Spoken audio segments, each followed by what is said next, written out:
Assalamualaikum warahmatullahi wabarakatuh. Alhamdulillahi wa kafa wassalatu wassalamu ala nabiyil mustafa wa ala alihi wa ashabihi alisidqi wal wafa. Ikhwafillah rahimakumullah, jamaah Masjid Al-Falah yang dirahmati Allah subhanahu wa ta'ala. Kita meneruskan surah Al-Balad yang tadi dibaca oleh imam kita sampai di ayat ayahsabu alla yaqdira alaihi ahad. Kemarin kita mengakhiri dengan karakter kehidupan ini yang digambarkan Al-Quran dengan laqad khalaqnal insana fi kabad. Sungguh-sungguh kami menciptakan manusia itu dalam kesusah payahan, berada dalam kesusahan dan kepayahan. Kata kabat berasal dari kata kibet, kalau liver kita itu sakit, jadi gambaran pertama. Atau kalau panas yang amat sangat di siang hari, itu namanya juga kabat. Atau kalau orang berada di dalam badai pasir sehingga dia stuck, susah untuk keluar darinya, itu gambaran dari kata kabat untuk menggambarkan kesusahan dan kepayahan. Quran menyatakan kita ini diciptakan fi kabad, seperti kalau di surat Al-Asr, innal insana lafi khusrin, sesungguhnya manusia itu berada dalam kerugian. Kalau di surat Al-Balad kita ini berada dalam kesusah, kepayahan. Mulai dari, kalau ada ulama yang menghubungkan, mulai dari kita mengambil amanah sebagai manusia, ya, sebagai orang yang mengambil amanah dari Allah Subhanahu wa ta'ala, sejak kita menyatakan alastu birabbikum qalu bala syahidna, sejak itulah kemudian kita mendapatkan amanah dari Allah Subhanahu wa ta'ala dan mulai mendapatkan kesusahan terus karena berat membawa amanah itu. Ada yang melihat prosesnya, beratnya itu mulai dari kelahiran kita, ya. Bagaimana susahnya mulai dari hamil sampai melahirkan, mulai dari merangkak sampai kemudian bisa berdiri, terus masih susah lagi, dan terus orang itu berada dalam kesusahan dan kepayahan, ya, baik secara fisik atau secara emosional atau secara psikologis, bahkan secara spiritual. Hidup di dunia ini tidak mungkin tidak kecuali ada dalam kesusahan. Kenapa Allah bersumpah begini? Orang-orang Quraisy menyangka bahwa apa yang dibawa oleh Nabi Muhammad SAW itu hanya akan memberati dia, menyusahkan kehidupan dia, ya, karena dia merasa hidupnya sudah merasa nyaman. Padahal tidak ada ceritanya hidup itu nyaman, ya, Masya Allah, ya. Katanya Imam Ja'far Shadiq, cicitnya Rasulullah SAW, orang itu terus mencari sesuatu yang tidak pernah ada, kata beliau, dan dia hanya dapat kepayahannya meskipun dia mencarinya. Muridnya bertanya, apa itu wahai Imam? Kata Imam Ja'far Shadiq, ar-rohah fid dunya, yaitu nyaman, tentrem teng dunya, boten wonten. Kita mungkin merasa kalau sudah punya banyak uang, tentrem. Begitu banyak uang, bingung kita. Engkau kalau ada maling kayak apa? Nanti kalau ketemu bojo, ya apa duit yang tak simpen, dan seterusnya, ya. Tidak pernah orang itu sebenarnya benar-benar roha. Karena itu Imam Ahmad bin Hanbal ketika anaknya sudah kasihan sekali kepada ayahnya yang sudah sepuh dan seterusnya, sudah di ujung-ujung akhir kehidupannya, masih belum mau istirahat. Apa katanya Imam Ahmad bin Hanbal? Istirahat itu nanti, kalau kita ini sudah di akhirat. Dunia ini memang belum tempatnya bisa istirahat, Masya Allah, ya. Jadi Quran itu menggambarkan bahwa kamu menyangka bahwa hidupmu itu tidak ada kesusahan. Bukankah hidup itu penuh dengan kesusahan? Nomor satu, diingatkan. Dan bahkan Allah menyatakan agama ini yang dibawa oleh Rasulullah SAW, yuridullah ayyukhaffifa ankum, Allah itu menghendaki kemudahan buat kalian, bukan menghendaki kesusahan. Karena itu orang itu hanya bisa lepas dari kesusahan hidup di dunia dengan berbagai macam problemnya itu hanyalah ketika dia berpaling kepada Allah Subhanahu wa taala. Ketika dia kemudian melepaskan diri dari cengkraman dunia ini.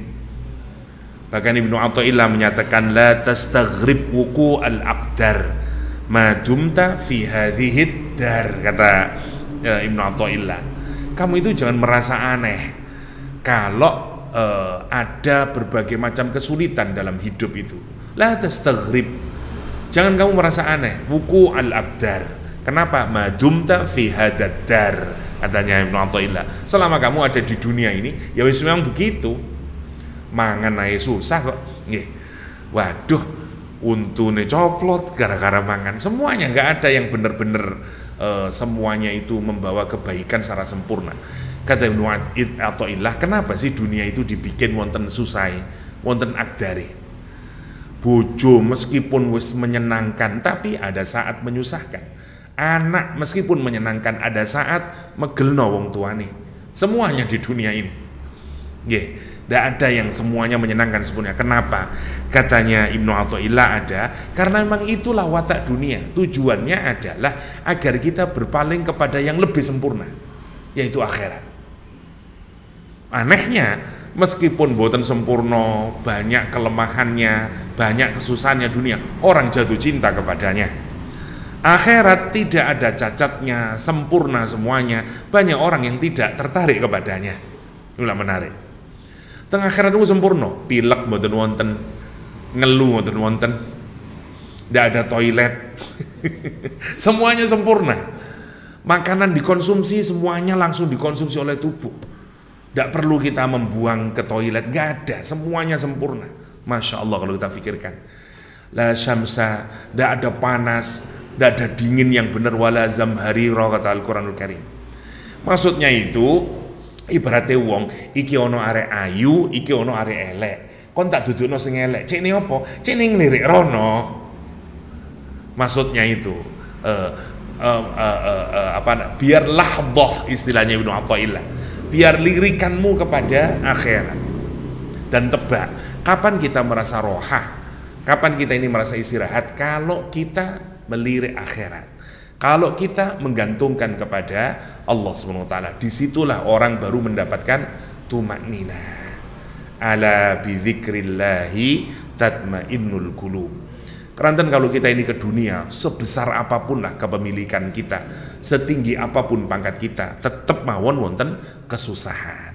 Itu yang diajarkan Al-Qur'an. Itu yang diajarkan Al-Qur'an. Ayahsabu an la yaqdira alaihi ahad. Apakah dia menyangka alla yaqdira alaihi ahad, tidak ada seorang pun termasuk Allah SWT ya, yang akan mengalahkan dia, yang mampu melakukan yang lebih powerful dari dia, yang akan overcome dia, itu maksudnya. Ini sebagian ulama tafsir merujukkan kepada orang namanya Abu Syad al-Jumahi. Abu Syad al-Jumahi ini orangnya tinggi, kayak siapa ya? Ya Yud, kayak Michael Jordan lah kira-kira. Besar tinggi. Dia itu kakinya itu terus nginjak kulit, itu ada kayak sabuk kalau kita lah kulit, terus injak gini. Ayo, siapa yang bisa menarik kulit ini, tak kasih duit. Karena dia wis gede, suoge, sudah besar, huge person, dan dia wealthy person, kaya dia. Jadi ngiduk gini, suruh narik, tidak ada satupun yang bisa, saking gedene. Kula ping telu lah kira-kira. Besar, namanya Abu Syad al-Jumahi. Nah, ayat ini turun, sebagian riwayat menuturkan turun kepada orang ini. Karena dia merasa nggak ada orang yang mengalahkan saya. Ya, dia dikasih oleh Allah. Yang kedua, riwayatnya dituturkan bukan kepada Abu Syad al-Jumahi, tapi kepada Nadhr bin Haris. Masih ingat Nadhr bin Haris? Orang kaya raya, dokter, pangkatnya tinggi, elit Quraisy, dokter karena dia belajar kedokteran Persia nomor satu. Yang kedua, dia juga seorang bisnismen internasional karena dia dagangnya ke Persia, dagangnya ke Syria dan seterusnya, sehingga uangnya banyak. Ya, dan terkenal sekali Nadhr bin Haris. Selain orangnya cerdas, ngumpul jadi satu, pinter, sugih, elit Mekah. Dan dialah yang melawan Rasulullah SAW dengan banyak mengeluarkan uang karena membeli budak penyanyi, membeli buku-buku sejarah untuk menandingi Al-Quranul Karim. Nadhr bin Haris. Nah, jadi kalau kita lihat kasus spesifiknya, ini dirujukkan kepada orang Quraisy itu, bisa kepada Abu Syad al-Jumahi atau kepada Nadhr bin Haris, An-Nadhr bin Haris. Saking bangganya mereka sampai dia menyatakan ayahsabu an la yaqdira alayya ahad. Apakah dia menyangka sopo itu? Dia itu Abu Syad al-Jumahi yang melawan Rasulnya, yang melawan ajaran Allah SWT, Nadhr bin Haris dan seterusnya. Kenapa dia? Dia merasa alla yaqdira, sekali-kali tidak, sampai yaumul kiamah, yaqdira, mampu mengalahkan aku, siapa? Ahadun, siapapun. Coba, saking sombongnya. Nadhr bin Haris yang pernah kita ceritakan, dia itu waktu ke Persia, dia membeli buku-buku kisah-kisah raja-raja Persia. Karena kata dia, Muhammad di Makkah itu, banyak orang sekarang tertarik sama Muhammad karena mendengarkan cerita-cerita tentang orang-orang terdahulu, kaum Ad, kaum Samud, Musa, dan seterusnya lah. Cerita-cerita apa itu? Kalah dengan cerita-cerita Raja Persia, karena Persia saat itu seperti Amerika Serikat. Dua imperium besar di dunia saat itu adalah Persian Empire sama Roman Empire, Romawi sama Persia. Dua, kalau sekarang kayak dulu kayak Amerika sama Uni Soviet.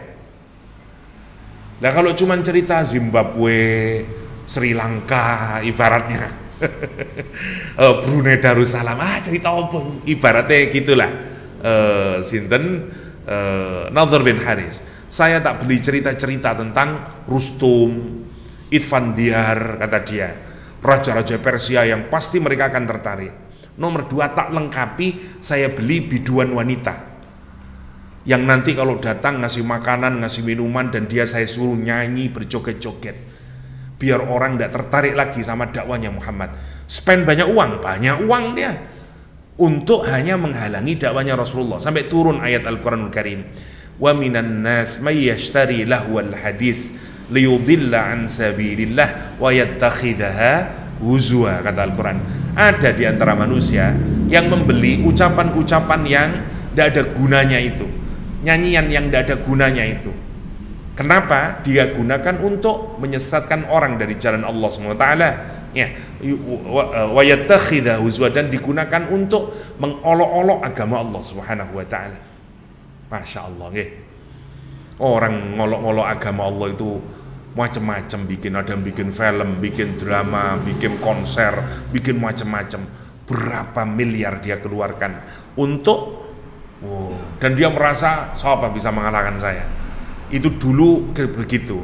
Dan dia berkata, Al-Quran mengkritik mereka dan menyatakan, ayahsabu alla yaqdiru alaihi ahad.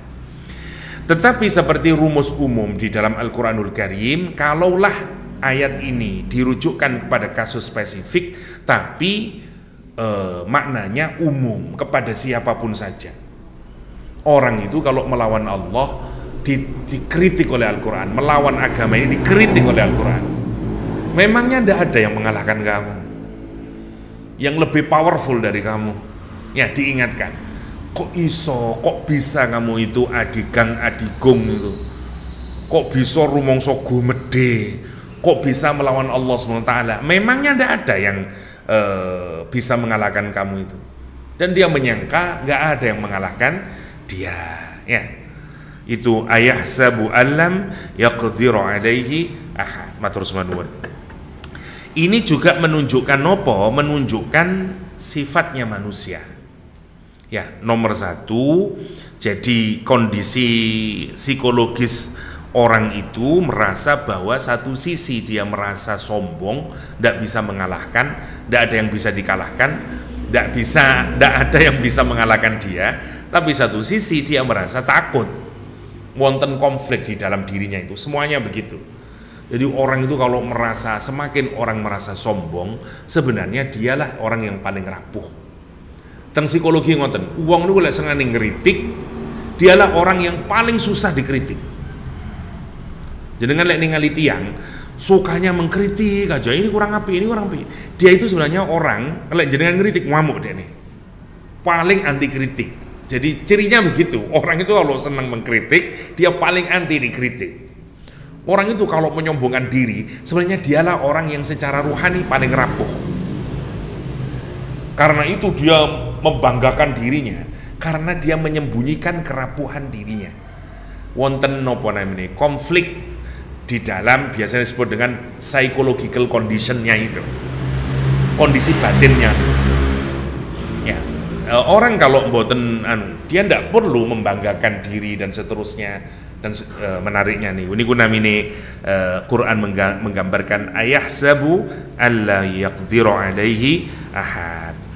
Di antara makna-makna yang diberikan oleh mufassir, yang pertama Imam As-Suddi menyatakan ayahsabul insan alla yaqdiru alaihi Allah ayyab'asahu ba'dal maut. Kata dia, apakah dia merasa bahwa tidak ada yang akan mengalahkan dia? Ya, sesungguhnya Allah akan membangkitkan dia nanti setelah kematiannya. Ayahsabul insan la yaqdiru alaihi ahad bi akhdhi malihi. Dia merasa bahwa tidak ada yang mengalahkan dia dalam urusan apa? Harta. Enggak ada yang bisa ngambil kekayaan saya. Saya ini akan terus kaya, saya akan terus begini dan seterusnya, kata Imam Al-Hasan. Ayahsabu alla yadhullahu ahad li'anna al-qudra alaihi dhullalah. Dia merasa enggak akan ada orang yang menghinakan saya. Ya.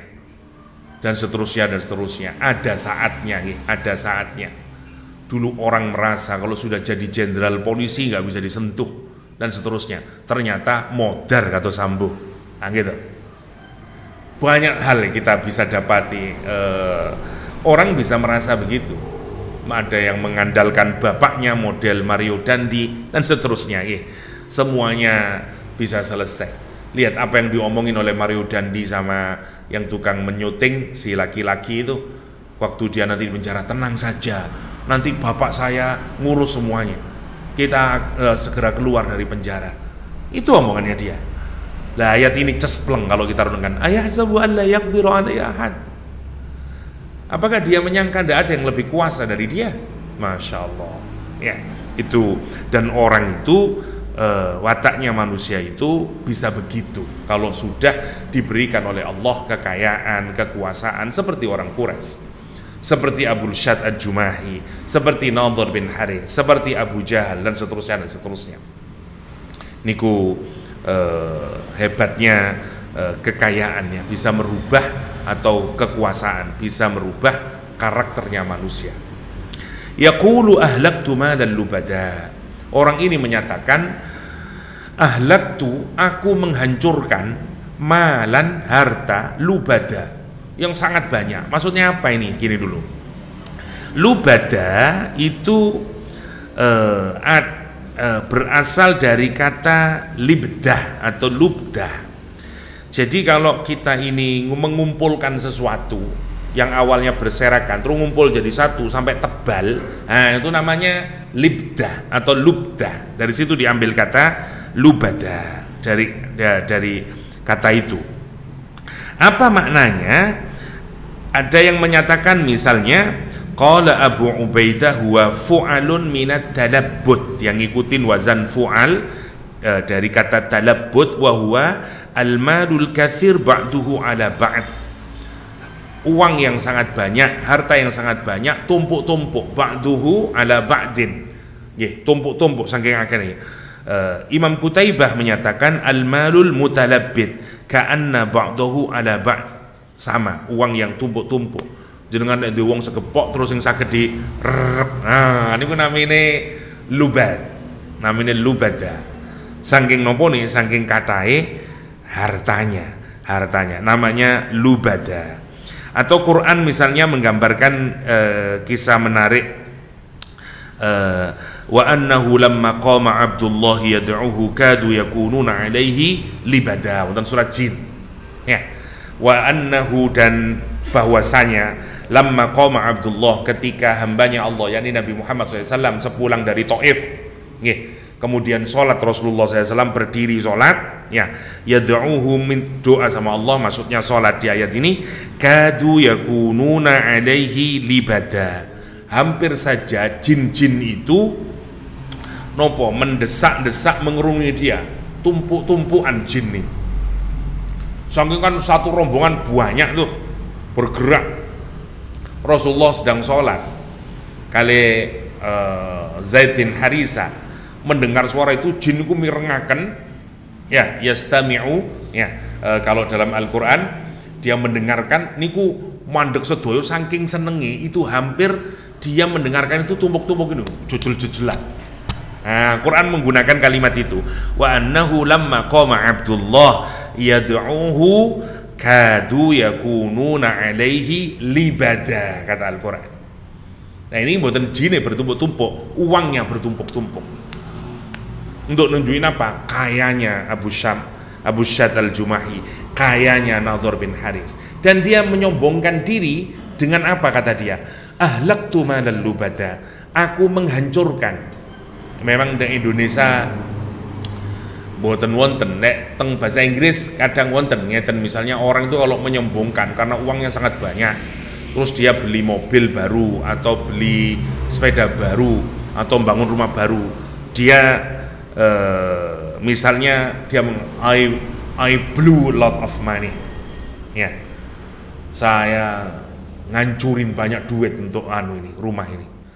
Jadi maksudnya itu hartanya sangat banyak, remeh-temeh. Aku ngetokno iki mek 2 miliar iki. Nah, gampangnya ngono, nyombongno ini kok. Ya, saking harta saya sangat banyak. Inilah saya hancurin. Saking kebingungan saya menghancurin duit itu, saking banyaknya. Itu mentalitasnya untuk show off-nya kepada orang lain. Nah, wonten lek teng Indonesia mungkin mboten wonten gayae. Gayae lek Indonesia ngeten. Piro ini ki ngriyo sampean? Nopo niku? Mirah dia kula. Pinten? Cuman 2.000. 2.000 apa? Nggih, wis gayae ngoten. Niku model gayane bisa beda-beda. Tapi lek teng Arab utawa bahasa Inggris rada mirip. Ngomong ngoten, ahlaktu malal lubada. Satu, menunjukkan show off-nya, sombongnya. Tapi pertanyaannya, kenapa dia menghabiskan uang sangat banyak? Sampai kata Quran, tumpuk-tumpuk duit ini dihabiskan. Untuk apa? Untuk menyerang dakwah Nabi. Allah. Dia merasa tidak ada yang bisa lebih powerful dari dia, dan dia ngabisin banyak harta untuk ngalangi dakwahnya Rasulullah SAW, ngelawan agama nih. Kita ini kalau mikir ya, kok ya ada orang itu menghabiskan banyak uang hanya untuk ngajak bermaksiat, hanya untuk ngajak orang menuju nerakanya Allah. Sementara ada orang yang pelit banget untuk ngajak orang menuju surganya Allah Subhanahu wa ta'ala. Kita ini kalau mikir gitu, Masya Allah ya. Imam Syafi'i waktu awal masih kecil pulang dari Gaza, karena beliau lahir di Gaza, Palestina. Bapaknya meninggal di sana, ibunya Fatimah Al-Azadiyah mengajak pulang ke Mekah karena beliau aslinya orang Quraisy.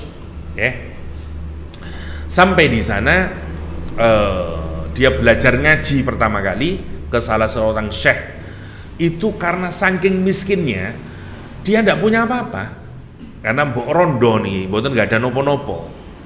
Lah, semua murid-murid yang datang kepada sang syekh niku membawa sesuatu untuk pemberian kepada syekh. Seperti dulu orang belajar mengaji itu loh, ada membawa gula, ada yang membawa pisang untuk kepada Pak Kiai di kampung.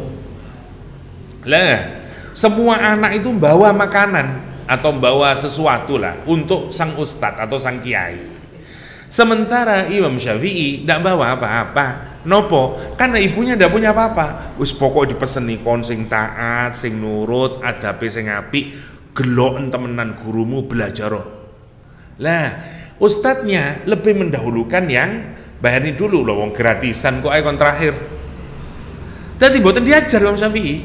Nanti terakhir ngajarin satu, tapi Imam Syafi'i ini saking miskinnya dan dia tidak bisa ninggalin mawon. Siapa diajarin dia hafal. Murid kedua dengerin apal. Murid ketiga sing ngapal sinten? Imam Syafi'i masih udah diajar. Begitu selesai misalnya kalau teng mriki mungkin nopolah tahfitan ya dan seterusnya, itu semua pada tanya ke Imam Syafi'i. Kalau baru kamu mau masuk, Imam Syafi'i itu maksudnya guru apa yang begini? Gini. Itu maksudnya apa? Karena Imam Syafi'i hafal semuanya. Gurunya terus melihat itu. Terus dia tersadar, kalau begitu mestinya yang saya ajar dengan paling baik adalah Asy-Syafi'i, karena dari dia anak-anak bisa belajar lagi. Sejak saat itu Imam Syafi'i diperhatikan secara serius. Dan umur 7 tahun sudah menjadi hafizul Quran.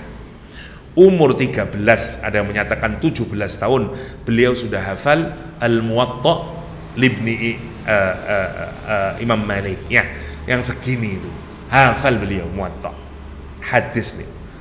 Nah, meskipun boten gak ada, dia habiskan usianya, hartanya untuk nopo mencari ilmu. Kita kagum-kagum ya Allah ya. Bahkan waktu ke Yaman, ibunya itu menurunkan kalau sekarang nopo pilar rumahnya. Ya, glogone apa namanya kayunya nih didonakan wis dolen iki lah ge ongkosnya Yaman. Masya Allah itu. Tapi satu sisi ada orang yang menghabiskan uang hanya untuk urusan foya-foya, menjauhkan orang dari agama Allah Subhanahu wa ta'ala. Mboten nutut kalau kita mikir ngundang artis nyanyi siji niku wonten sing 7 juta satu lagu. Lagune isine maksiat kalau dipikirakan dan dibeli oleh orang.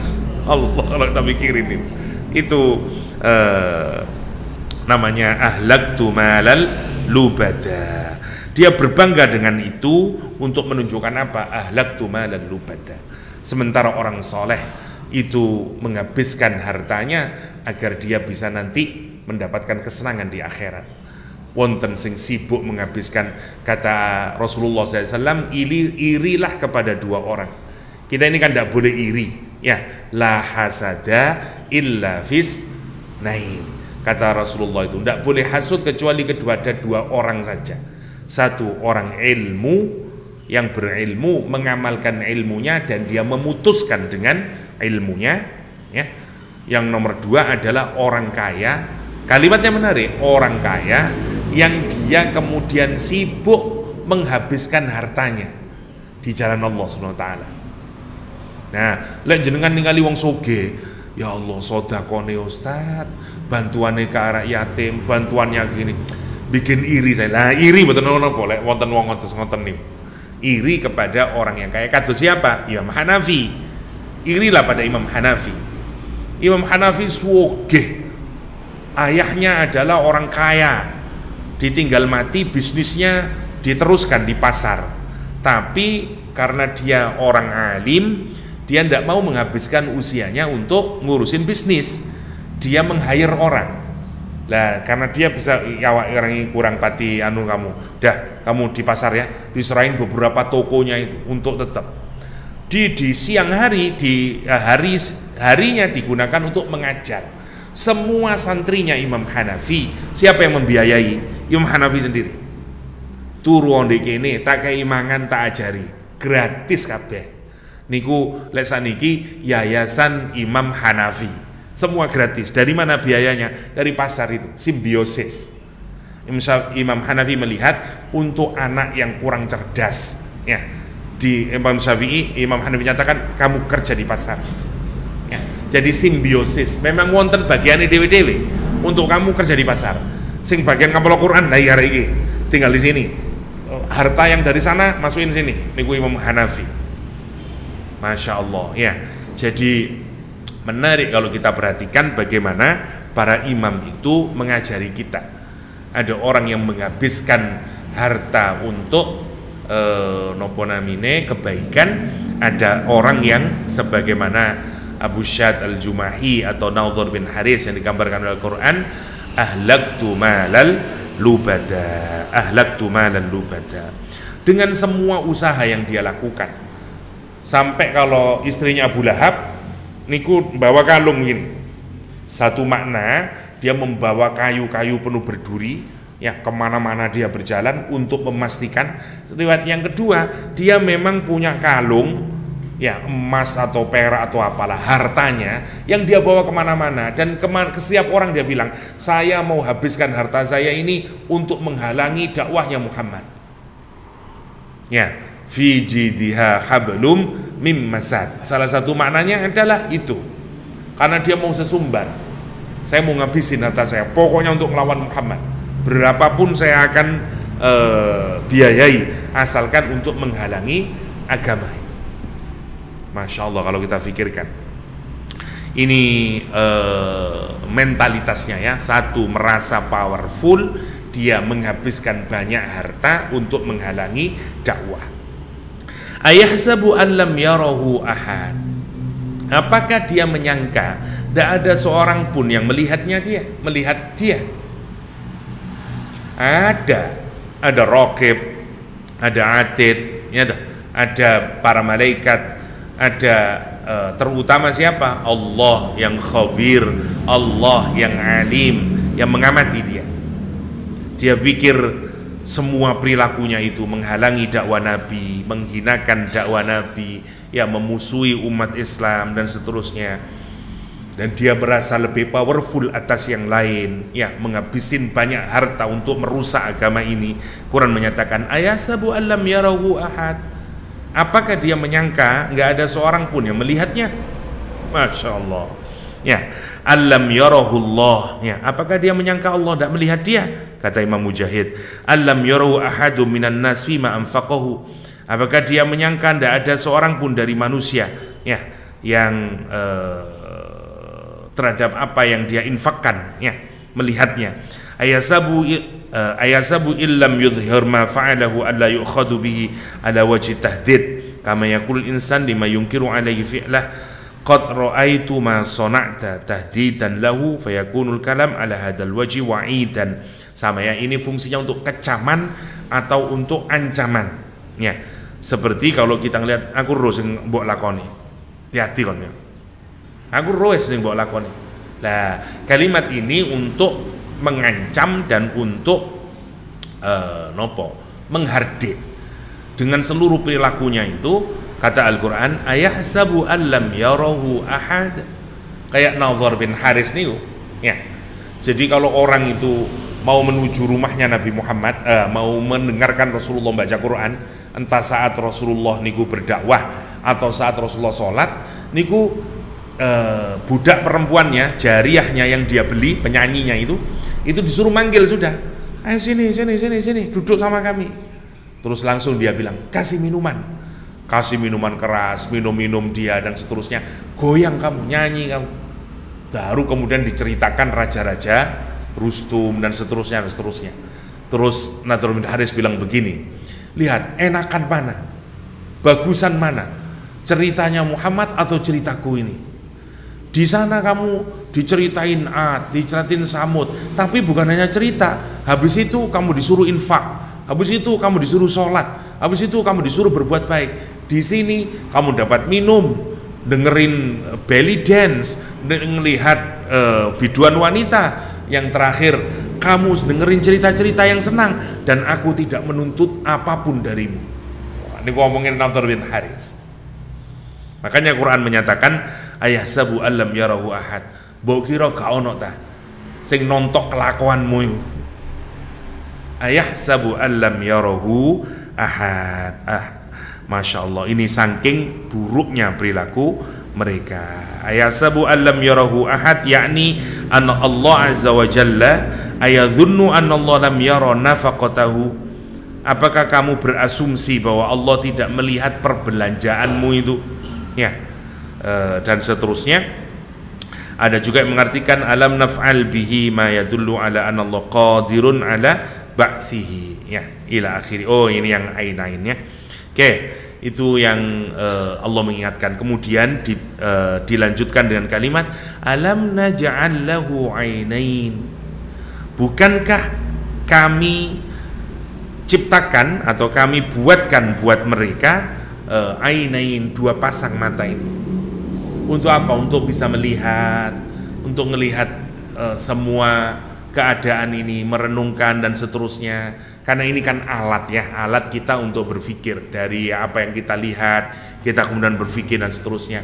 Bok, kamu lihat itu kaum Ad, kaum Samud yang biasanya kamu pergi, ya, Madain Soleh yang biasanya kamu melewati, bagaimana kehancuran umatnya Nabi Soleh dan seterusnya. Alam naj'al lahu ainain, ya, bukankah kami yang membuat untukmu apa? Ainain, dua pasang mata. Masya Allah, ya. Ini untuk ibaratnya terus Quran menyatakan, terus kamu mau bayar apa kemudian meskipun uangmu sedemikian banyak itu. Ketika Quran menyatakan alam naj'al lahu ainain, bagaimana kamu mau membayar dengan perbuatan Allah untuk membikinkan dua mata buatmu itu, ya. Bahkan harta yang kamu miliki sebanyak itu tidak bisa membeli dua matamu itu. Masya Allah, niku seakan-akan Quran mengkritik mereka dengan kalimat yang sangat tegas ke dalam diri mereka. Alam naj'al lahu ainain wa lisana wa syafatain. Allah melihat itu. Kok kamu pikirkan kamu itu, kok bisa gumede itu? Matamu berasal dari mana? Bukankah Allah yang bikin kedua matamu? Memangnya kamu beli? Di toko mana kamu beli itu? Memangnya dengan seluruh hartamu kamu bisa beli mata itu? Dan seterusnya. Walisana wasafatain, dan kami beri kamu lisan. Saya beli kamu, saya kasih kamu dua bibir itu. Kenapa Quran menyatakan lidah dan dua bibir? Lisan itu bagian lidah kita, bagian yang ngomong. Dua bibir itu bagian mengontrolnya. Ya, mau lihat dia mau ngomong apa, tapi lihat bibir diam dia. Karena orang bule, zip your mouth, selereken lambemu itu. Kata orang bule, ngomong doa ya selereken, serek ini, zip your mouth, kata dia. Atau orang bule gitu, zip your mouth, ya. Kersane kon nyelerek gitu, ngomong aja, zip your mouth.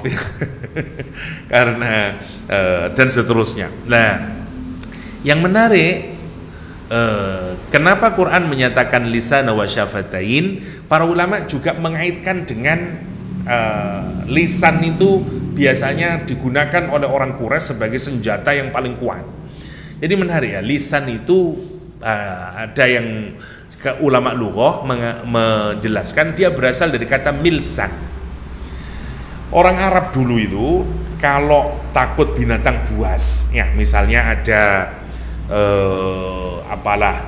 wolf atau singa atau apalah, dan dia takut menyerangnya, kepingin menangkapnya, caranya itu dia naruh batu besar di atas pintu rumahnya itu, ya enggak tahu gimana caranya lah, kok ada batu besar, terus dikasih kayu itu, terus di bawahnya dikasih tali atau apalah yang ada dagingnya. Harapannya nanti kayak seperti kita jepit tikus itu loh, tapi niki hewan yang buas, ya. Caranya orang namanya milsan namanya. Jadi nanti kalau sudah dia makan dagingnya itu, batu besarnya itu jatuh, plok, mati singanya. Nah, dari situ diambil kata milsan, dari situ diambil kata lisan. Lisan ini oleh orang Arab digunakan untuk mengalahkan musuh. Yang dengan lisan kita bisa ngepuk musuh itu. Dengan apa? Dengan syair, dengan kata-kata dan seterusnya. Karena orang Arab itu bahkan Aisyah menyatakan syair itu kadang-kadang bagi kita itu lebih tajam daripada pedang. Nah, gitu. Kalau orang kita menyatakan apa? Lidah tak bertulang, ya. Atau kita menyatakan fitnah lebih kejam daripada pembunuhan, ya. Wis mending patenono ya aku, timbang mbok ilok-ilokno kaya ngono iku lara hatiku. Orang menyatakan begitu, saking mumpuni hebatnya lidah. Seakan-akan kata para mufassirin, Allah itu menyatakan, bukankah aku kasih lidah kamu yang dengannya kamu, kalau kamu mau bantah Muhammad sana, mana Quranmu, mana kamu kritik apa ke sana, lawan Quran itu. Kamu kan punya lidah, walisanan, wasyafatain, dan dua bibirmu itu. bukaan bibirmu, lawan Muhammad kalau memang kamu tahu. Salah satu maknanya. Kenapa Al-Quran menyatakan walisanan wasyafatain. Yang kedua untuk nunjukin, sudah tak kasih mata kamu, tak kasih lidah yang kamu bisa nyecap makanan semuanya dan seterusnya, bibir dan seterusnya. Semuanya itu mestinya membuat kamu taat kepada Allah Subhanahu wa ta'ala. Walisana wa syafatain wa hadainahun najdain, kata Al-Quran. Dan kami kasih hidayah kamu, kami tunjukkan kamu an-najdain. Najd ini menarik ya. Najd itu jalan yang luas ya, yang menuju maknanya banyak maknanya, yang menuju ke gunung. Jadi maksudnya kalau ada jenengan dilihat jalan yang menuju gunung, itu berarti makin ke atas makin sulit, namanya najd. Jadi najd itu jalan, atau kalau jenengan lihat gundukan tanah yang bukan gunung seperti kayak bukit atau apalah yang makin naik ke atas gini, lah itu namanya najd, namanya najd. Atau jalan yang sama sekali sudah tidak ada tanaman, bersih dari tanaman, tapi arahnya nanjak terus ke atas menuju uphill, menuju atas bukit, itu namanya juga disebut dengan najd. Nah, dengan berbagai macam makna yang lainnya, tapi secara umum kata najd maknanya begitu. Okay. Apa kata Al-Quranul Karim? Alam wahadainahun najdain, dan kami berikan petunjuk kepada kalian menuju dua jalan yang naik itu. Kita ini kalau ada jalan naik, makin lama makin ngos-ngosan kita, makin capek ya. Orang naik gunung itu kalau makin tinggi makin gini, oksigen makin berkurang dan seterusnya. Makanya salah satu tes, katanya enggak tahu, saya dulu pernah zaman kuliah ngelesin anak yang sekolah di penerbangan ya, calon pilot, itu katanya, nah kalau terbang Solo, sebelum terbang Solo itu kalau sudah naik itu kan oksigen berkurang Ustaz di kepala, kata dia. Nah itu kita ditanyain, awalnya mulai ditanyain hitung-hitungan, nanti karena semua operasi mesin itu harus di luar kepala, enggak pakai mikir ya. Jadi ngetesnya otaknya nyambung atau enggak gitu. Kadang juga ditanyain 3x3, nah 4x6 dan seterusnya. Temen gitu. Ternyata memang kalau semakin sedikit oksigen karena dia susah, kata dia. Wallahu alam. Apa bener apa enggak, tapi dulu saya diceritain begitu ya. Wallahu alam. Tapi memang semakin ke atas niku semakin berat, semakin ngos-ngosan. Nomor satu. Lah, apa najda itu? Jalan menuju surga sama jalan menuju neraka. Ya, memang berat, ya, makin berat, makin lama makin berat jalan menuju ke sana itu. Quran tidak menggambarkan jalan menuju surga dan neraka seperti jalan yang mulus, enggak. Memang ada onak durinya, ada susahnya melawan syahwat dan segala macamnya. Termasuk jalan neraka. Jangan dikira jalan neraka itu juga mulus-mulus saja. Susah. Ya susah, mencuri ya susah, dan seterusnya dan seterusnya. Ya, karena itu disebut dengan najd. Ya, najd. Oke. Yang pertama, yang kedua, kalimatnya wahadainahun najdain, bukan wahadainahu ilan najdain. Tidak dikasih kata ilah. Bedanya adalah kalau hada dikasih ilah itu hanya memberi informasi. Ya, tapi kalau hada tidak pakai kata ilah, itu Allah membersamai kita, memastikan kita bisa sampai ke sana itu.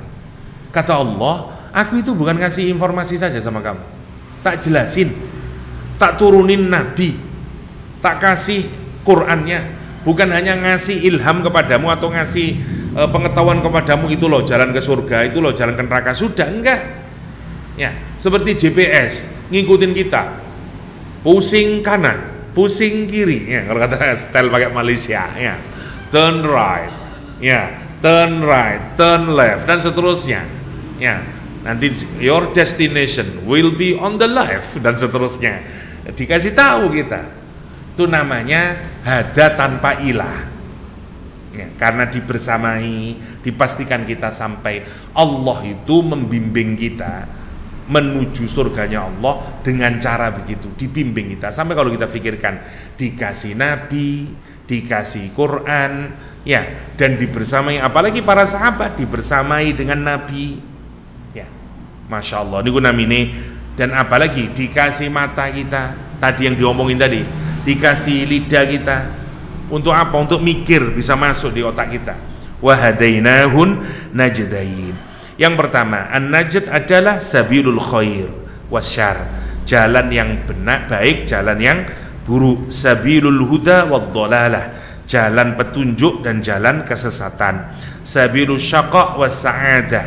Ada yang menafsirkan lagi Imam Mujahid, jalan kesengsaraan dan jalan kebahagiaan. Dan seterusnya, an-najdu wat tariq al-murtafi'. Kata Imam Qutrub, yang disebut dengan najd adalah at-tariq al-murtafi', jalan yang meninggi, ya. Fa ardu najdin hiya al-murtafi'ah, ya. Najd disebut demikian karena dataran tinggi. Lah batu niku najd, ya. Dan seterusnya, ya. Itu kalimatnya. Kenapa Quran menyatakan wahadainahun najdain. Atau kalau dalam surat Al-Baqarah, najdainnya itu apa? Ya, jalan kebenaran dan kesesatan. La ikraha fiddin qad tabayyana ar-rusydu minal ghayy.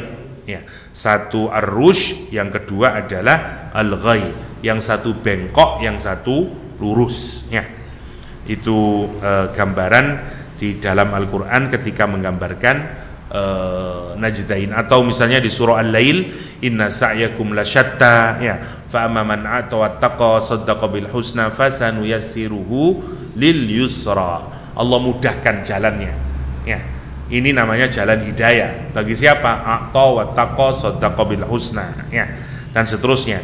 Tapi bagi orang yang kadzdzaba wa tawalla, maka fasanuyassiruhu lil usra. Allah sulitkan, makin sulit nanti dia. Ya, itu najdain. Oke. Falaqtahamal aqabah. Maka kenapa dia tidak mengambil jalan yang menanjak itu? Aqabah niku seperti gradasi. Ya. Napa namanya? Ya. Ya, jalan yang naik, makin naik, satu, kedua, ketiga, keempat, dan seterusnya. Imam Ghazali punya kitab yang menjelaskan tentang aqabah ini, menuju perjalanan ruhani, ya. Falaqtahamal aqabah. Yang pertama, annaha tariqun najah. Yang dimaksud, kenapa kamu kok tidak mengambil atau menyusuri jalan yang mendaki itu, ya, yakni jalan yang menyelamatkan kamu. Jabalun fi jahannam. Ada yang menyatakan juga al-aqabah adalah gunung di neraka jahannam. Ada yang menyatakan narun dunal hasyr, ya, dia api dari selain hasyr, selain pengepungan, ya.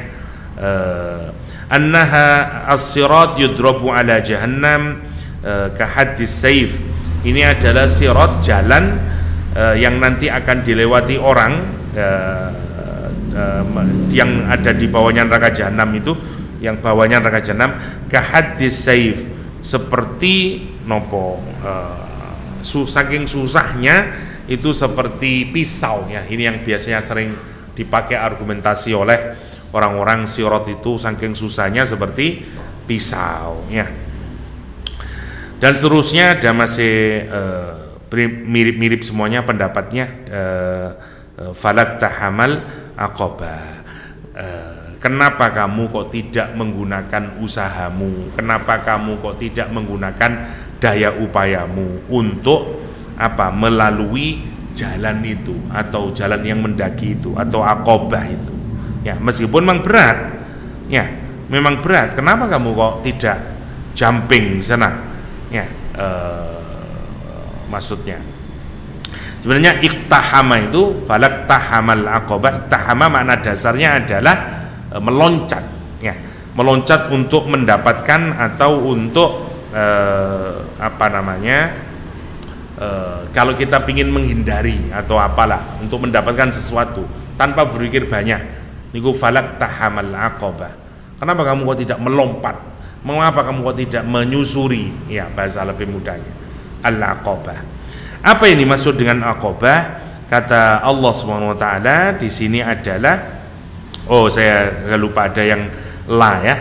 Yang pertama ada yang menyatakan di sini lamnya, misalnya seperti Imam Zamasari menyatakan lamnya ini adalah lam doa. Mengapa dia tidak sekarang begitu ya?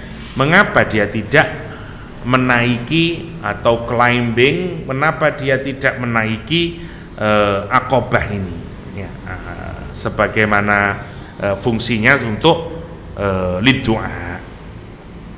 Padahal Allah telah memberikan kamu mata, memberikan kamu kemampuan untuk bisa naik menuju jalan yang naik itu. Kenapa kamu kok tidak lewati sana, menyusuri sana dan seterusnya?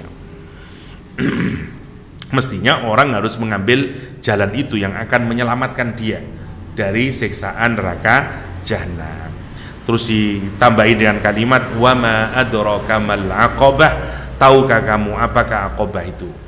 Kalau Al-Qur'an menggunakan ma adraka itu untuk sesuatu yang tidak mungkin bisa diketahui oleh otaknya manusia, kecuali informasinya datang dari Allah Subhanahu wa taala.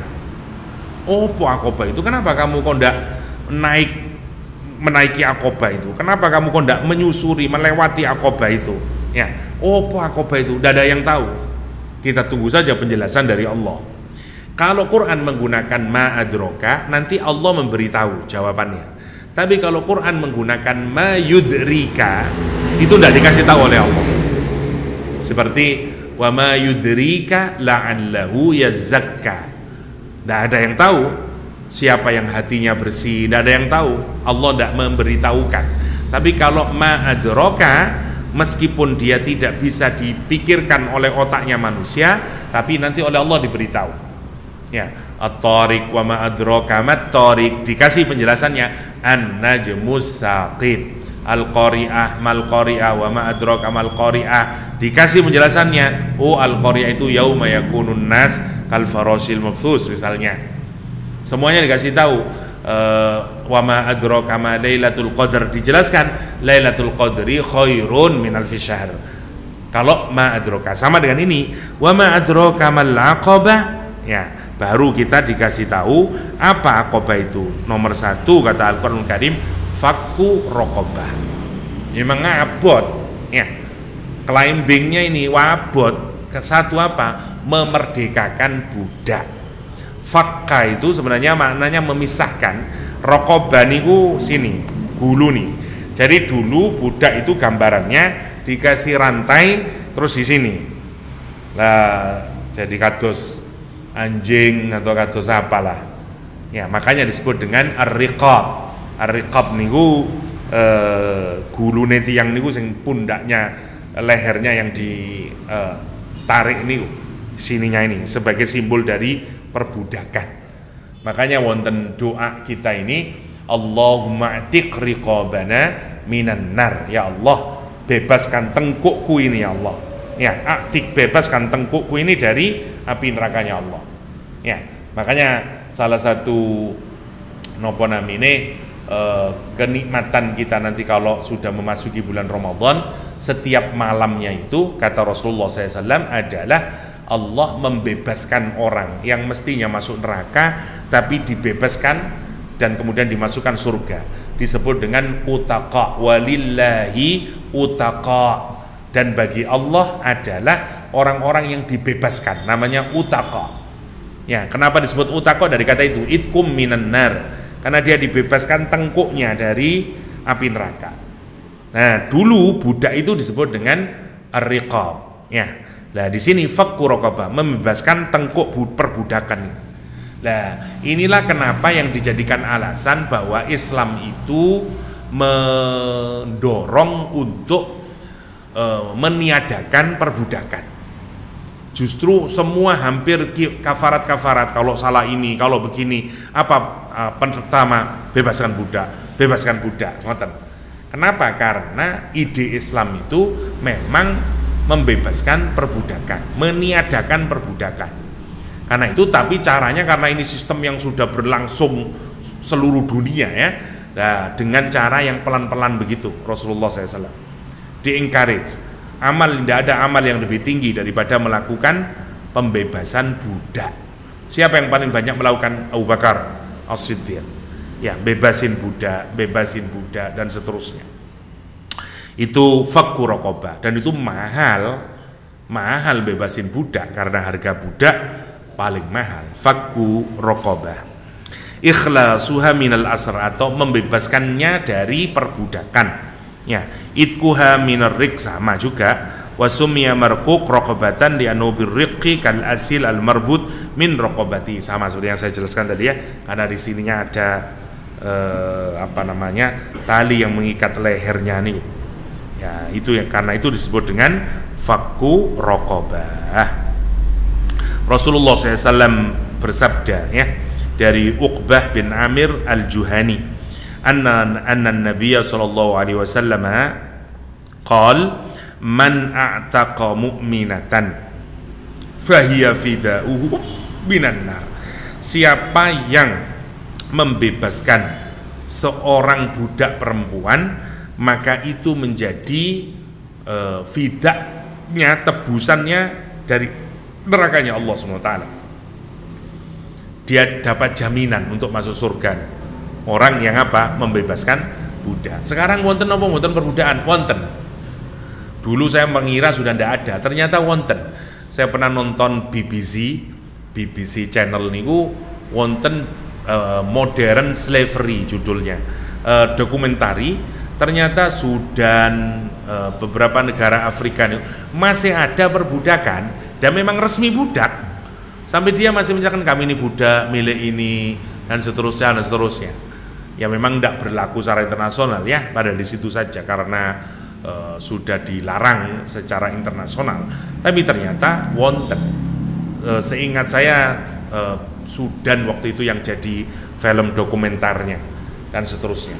Ada budak yang mboten bener wingi niku. Sinten? Nggih ISIS ya. Begitu dia menang, perempuannya dimasukin dan seterusnya, dijual ya sebagai budak. Nah, dianggap sebagai harta rampasan perang ya oleh ISIS. Makanya rame ya, salah satu kejelekannya ISIS adalah itu, melegalkan perbudakan. Perangi mboten jihad tapi diklaim sebagai begitu ya.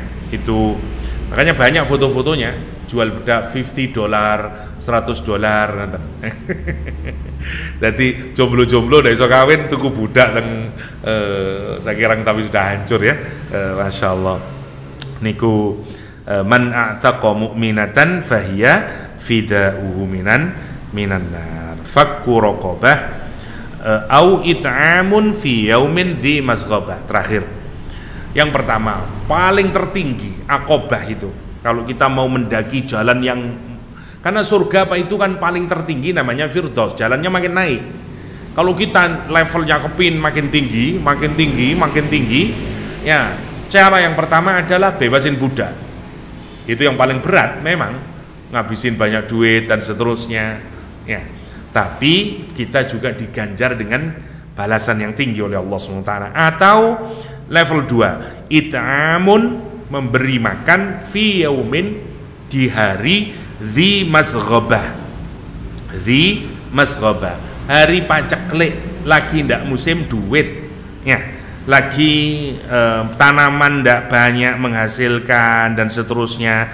Niku namine fi yaumin dzi masghabah, lagi susah-susahnya malah kita mau membantu orang. Wah, niku top, niku yang pahalanya sangat besar. Niku aqabah, seperti orang climbing, seperti orang mendaki.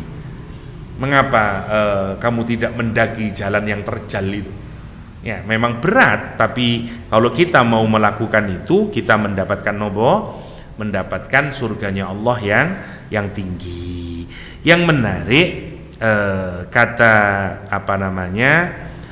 fi yaumin dzi masghabah ini ada kisah menarik berkenaan dengan kisah masa paceklik nih. Salah satu ulama besar dalam Islam, dia mazhab Syafi'i, namanya Izzuddin bin Abdissalam. Izzuddin bin Abdissalam ini mendapatkan gelar Sultanul Aulia. Masya Allah. Nggih, rajanya para ulama. Saking nopo niku, saking alime. Izzuddin bin Abdissalam.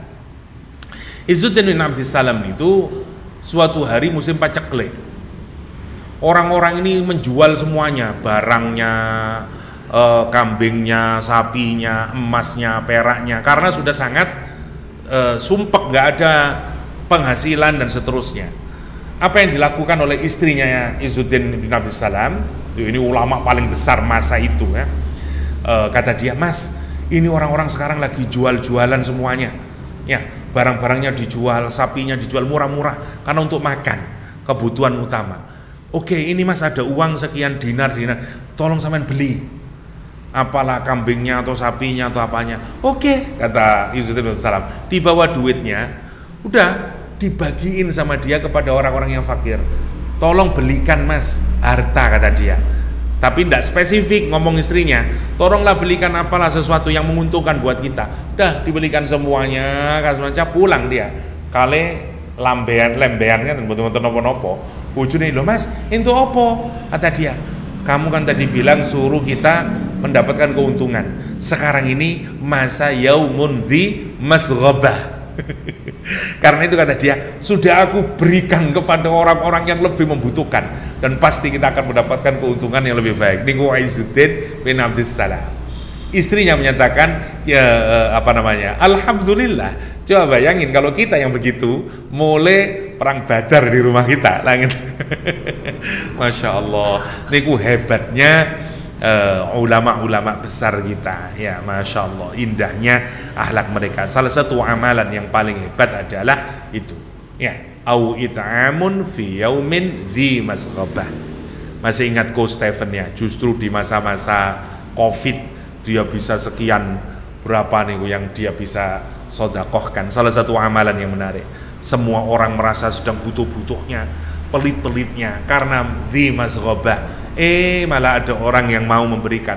Top nih, berat ya berat, tengah tinggi berat, teng duit ya berat, menantang syahwat juga berat. Namanya it'amun fi yaumin dzi masghabah, ya, memberi makan, ya, infak di saat masa paceklik, masa orang itu lagi lapar dan seterusnya. Makanya masghabah itu sudah menjadi kalimat di dalam bahasa Arab. Bahkan kalau satu negara itu sedang famine atau paceklik, tidak bisa makan dan seterusnya, orang Arab menyatakan azghabal qaum, ya, ini kaum lagi susah mangan, famine, lagi masa busung lapar, susahan, itu azghabal qaum, masyarakat sedang didera oleh kesulitan secara ekonomi.